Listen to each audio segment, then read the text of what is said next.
Hello বন্ধুরা, মাই ডিভোশনের blog থেকে সকলকে সুস্বাগত। আমি সুজাতা। সকলকে আমার আন্তরিক শ্রদ্ধা ও ভালোবাসা জানাই। আজকের ভিডিওটা পুরোপুরি দেখার অনুরোধ করছি। আজকের আলোচ্য বিষয় শ্রী ভগবানের অলৌকিক অঘটন আজও ঘটছে, পরেও ঘটবে। শুনুন স্বামীজির অবশ্যম্ভাবী সেই অমৃত কথা। আমরা লৌকিক জগতের মানুষ, সবসময় সবকিছু সহজে স্বাভাবিকভাবে যেগুলো ঘটে তাকে আমরা বলি ঘটনা।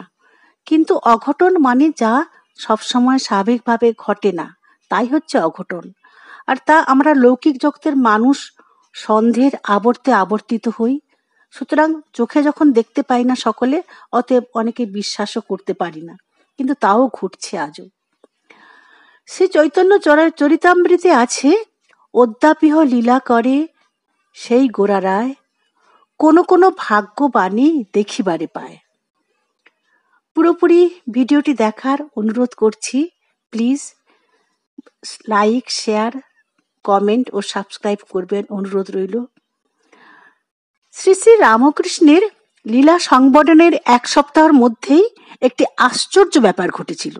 সেদিন রাত প্রায় 8টা। ঠাকুরের ভক্ত হরিশের সঙ্গে নরেন, তখন তিনি স্বামী বিবেকানন্দ নামে অভিহিত হননি, কাশীপুর উদ্যান বাটির সামনে পুকুর ধারের পশ্চিমের দিকে দাঁড়িয়ে কথা বলছিলেন। এমন সময় দেখলেন মেন গেটের দিক থেকে রাস্তা ধরে ঠাকুরের মতো এক শুভ্র উজ্জ্বল মূর্তি তাদের সামনের দিকে ধীরে ধীরে এগিয়ে আসছে। নরেনের মনে প্রশ্ন জাগলো, ঠাকুর নাকি? কিন্তু তিনি তো যুক্তিবাদী, তবু চুপ করে থাকলেন আর ভাবলেন তিনি কি কোনো কাল্পনিক কিছু দেখছেন। এমন সময় হরিশও ঠাকুর শ্রীরামকৃষ্ণের মতো সেই মূর্তি দেখে একটু ভয় পেয়ে গেলেন। কাঁপা কাঁপা গলায় ফিসফিস করে বললেন, ও কি নরেন, দেখো দেখো। তখন নরেন স্পষ্ট স্বরে ডাকলেন, কে ওখানে?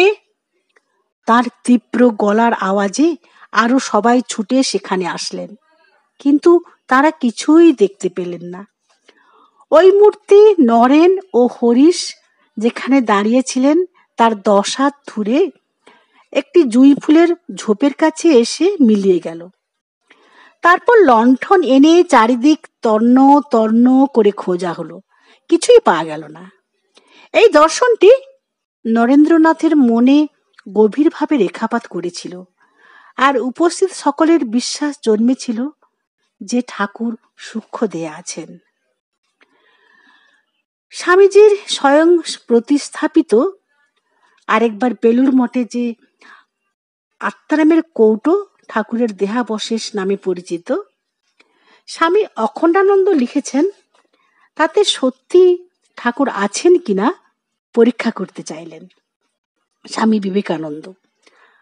আচ্ছা দেখি প্রার্থনা করে এই বলে, ঠাকুর তুমি যদি সত্য সত্যই এই কৌটোতে থাকো, তবে 3 দিনের মধ্যে গোয়ালিয়রের মহারাজকে মঠে এনে দাও।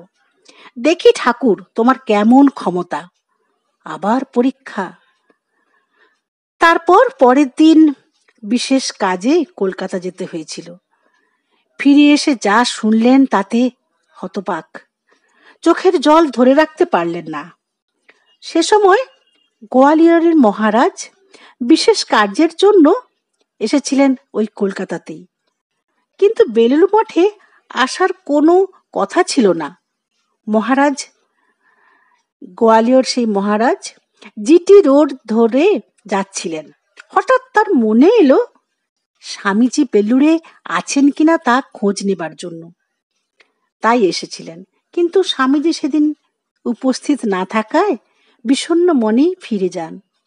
হঠাৎ স্বামীজির আগের দিনের কথা মনে পড়ে গেল। ছুটলেন তিনি ঠাকুর ঘরে। আত্মারামের কৌটো বারবার মাথায় ঠেকিয়ে প্রণাম করে বলতে লাগলেন, তুমি সত্যি, তুমি সত্যি। পূজনীয় স্বামী চেতনানন্দ তার এই লেখনীতে বলেছেন, 1981 সালের এপ্রিলে একটি মেয়ে ঠাকুরের বই পড়ে সেন্ট লুইসে চিঠি দেয়। তাকে ক্যানসাসে দেখা করতে বলি। সেই চাষির মেয়ে বিদুষী সুদূর ক্যানসাসের একটি খামারে কাজ করে। মেয়েটি 300-400 মাইল গাড়ি চালিয়ে এলো।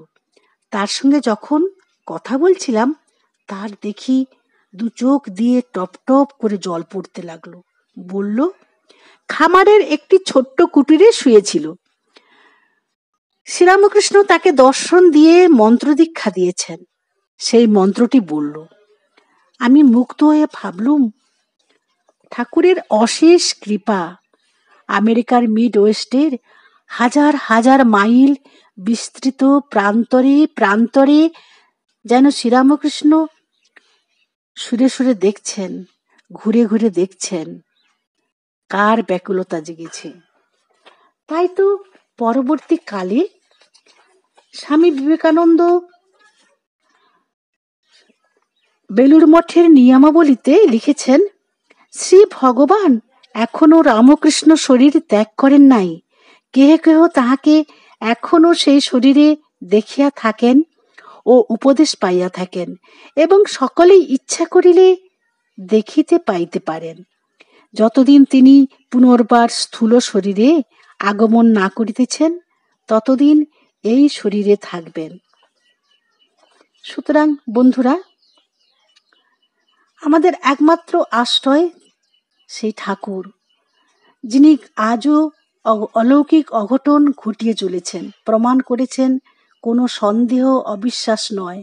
ব্যাকুল হয়ে ডাকো, আমি আছি, একমাত্র নির্ভর করো আমার উপর। সুতরাং সম্পদে বিপদে তিনি আমাদের একমাত্র আশ্রয়।